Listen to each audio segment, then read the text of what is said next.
Assassin's Needs finally got some gameplay, and it's been a long time since I got back in the saddle, and no, that is not a Red Dead reference. Because in all honesty, if I was talking about Rockstar here, they'd be giving Ubisoft a run for their money. Let's just hope Assassin's Creed Mirage is gonna be the game that keeps this company in business. You know, some of you may hate the way I'm talking because I do understand that the community of Assassin's Creed is very divisive right now, with people preferring the games like Valhalla and the others, and people liking the older titles. Me, I'm not gonna lie, I definitely lean more towards the older games because I absolutely loved Brotherhood and Revelations. And I didn't drop off of the series until after I completed Black Flag. And this is just to get you to understand the perspective that I'm coming from. I did play a little bit of Unity, but up to that point, I stopped completely. Then I tried out Valhalla, and let's just say it wasn't the same magical experience that I had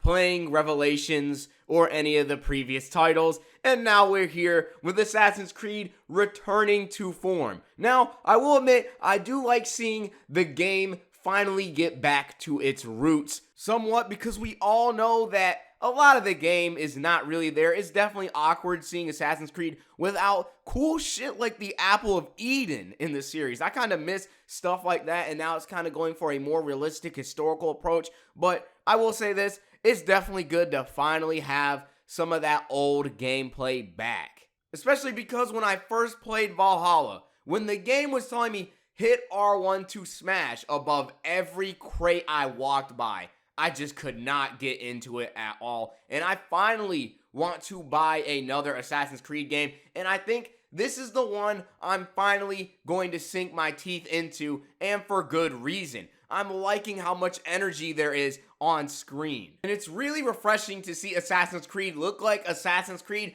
rather than trying to be some fucking Fallout clone or a Facebook game. That I was getting really tired of that. And the minute they took away the hoods, I knew it was the beginning of the end. And I think Assassin's Creed Mirage is definitely a step in the right direction, especially when I'm seeing how they're handling all of these animations, putting the game really to life. It looks so satisfying. It reminds me of the first time when I saw Assassin's Creed 3's new demo. And I swear, I don't think I've ever been hyped for a video game as much as I've been hyped for Assassin's Creed 3. Because I'm sure some of the other ones of you watching this video, were watching the Assassin's Creed 3 trailers all day, every day. But with that being said, this Mirage gameplay is looking like a new and improved Assassin's Creed 3 with a lot of touches from Unity. And one thing I really like is to see all of everything in the setting reacting to all of the movements that we're using while we're parkouring. Seeing all the birds fly away when our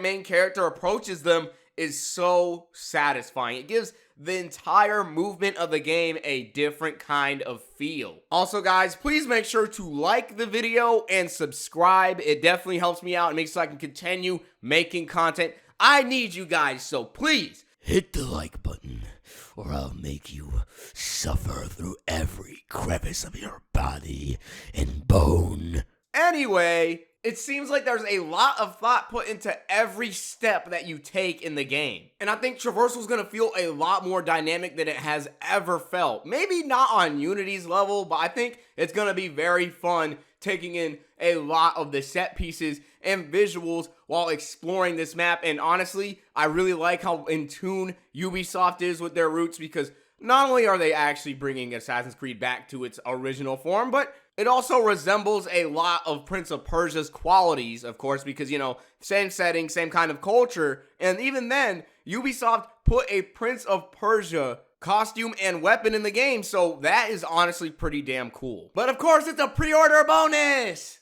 We're gonna move on from that. But I will say, I like seeing how Mirage is setting itself up with the tools, and I'm hoping that the story is actually very dark. When it comes to the tools in the game, though, you know, we saw the trap, we see the blow dart. These are things that we've seen in previous games like Assassin's Creed 4 and that one PS Vita game. I'm not going to go too into details, but, you know, it's cool to see some returning weapons, even though it's kind of awkward not seeing the rope dart make an appearance, because I do feel like in this era it's a possible weapon to have. I understand not having guns, but I will definitely say that the arsenal seems a little bit lacking. We could probably get more weapons, but you know, from what we're seeing in the gameplay, and it's also saying tools to unlock 1, so man, I feel like I do like the experimentation, but what we got does kind of seem shallow in comparison to other Assassin's Creed games. You know, there are a little bit of cool little tiny hints of special mechanics here and there, but nothing that doesn't really change the game. Well, actually, there is one thing. This is this kind of Final Fantasy 15 looking attack. If y'all know what I'm talking about, it's when Noctis does the phase attack. In this game, we can kind of sort of warp to different people and kind of assassinate them on the spot. Definitely looks like a broken tool to me. I hope that there are guards that you can't use that on so it can mix things up a bit. But I'm pretty sure we kind of have a gauge or only a certain amount of times to use this ability, which we do, so it does make it balanced in that regard because we can only use it a certain amount of times.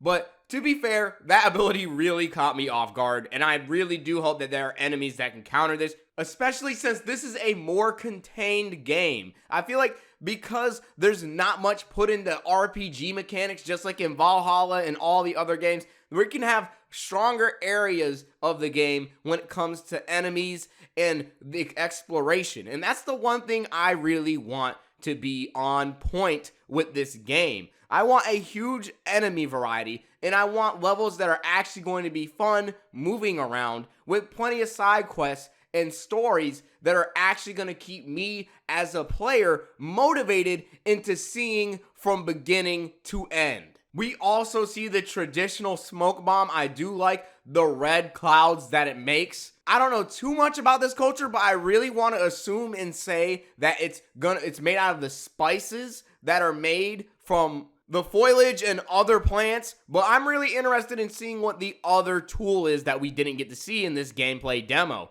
I do wish we could have seen a little bit more of the combat in this game because, you know, they did a really stealthy demo this time around, but I like how the main character fights to a style similar to that of Connor's and Edward's. You already know he has the big sword in one hand, the small dagger in the other. This is, you know, we can feel at home here, but I will admit, I do want to see a little bit more creativity in fighting styles when it comes to all of these games. And the whole assassination and then the immediate knife throw right after is very reminiscent to Far Cry. You know, Ubisoft is going to take things from all of their other projects and implement them in their other games. I mean, of course, Assassin's Creed Valhalla looked a lot like For Honor, and it's definitely satisfying not seeing this game look like that. Even though it wasn't shown in the demo, there's also a camel mount in the game, and really, I honestly want to see what they can do with the desert. I want to actually explore some kind of tombs, but this game is also described to be as a smaller Assassin's Creed game, so I don't really know how to take that. That shit it really hurts figuring that out because I really wanted them to go all out on this game rather than giving me a love letter for being an Assassin's Creed fan because I'm tired of those. Rather than give me a love letter, go all out on a game and give us a game for the hardcore fans, man. If these guys want to make love letters, instead of making a small game, give us everything you got. With that being said, I think this pretty much dispenses all of my thoughts about Assassin's Creed Mirage. Comment down below how you guys are feeling about the game, what you want to see from it, and I'll leave it at that. Adios, asesino!